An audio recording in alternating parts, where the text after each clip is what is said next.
নমস্কারম, আমি সীমান্ত।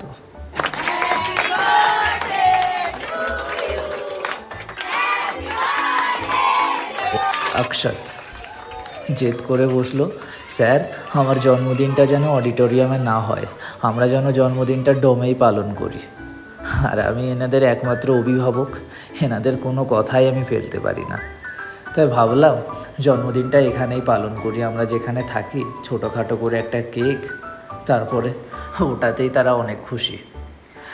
দে are all of our good student. পড়াশোনার সাথে সাথে তারা যদি আমাদের সাথে একটু মেন্টালি সাইকোলজিক্যালি কানেক্টেড থাকে, তাহলে ওদেরকে বুঝে নিতে একটু সুবিধা হয়, তাই জন্য এত আয়োজন। কেক খাওয়ানোর পরে একটু বক্সেরও ব্যবস্থা করলাম, যাতে বাচ্চারা একটু নাচতে পারে, একটু এনজয় করতে পারে।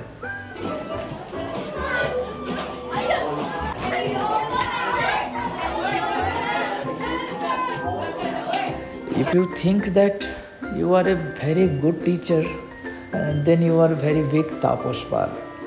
একজন ভালো শিক্ষক আর তাপস পালের মধ্যে অনেক পার্থক্য থাকে, যেটা আমাদের স্কুলে অনেক ছিল। যাই হোক, আমাদের বার্থডে বয় অনেক খুশি, অনেক নাচানাচির পর এবার কেক খাওয়ার পালা। বাচ্চারা ইনি থানুষ, অভিনয়, রামজি, और আমাদের ক্যাটারিংয়ের মধ্যে আতে অভিমান্যু, রিয়াংশ, ইনি দুবার করে কেক নেয়, দুবার না হলে এনার হয় না। Thank you so much.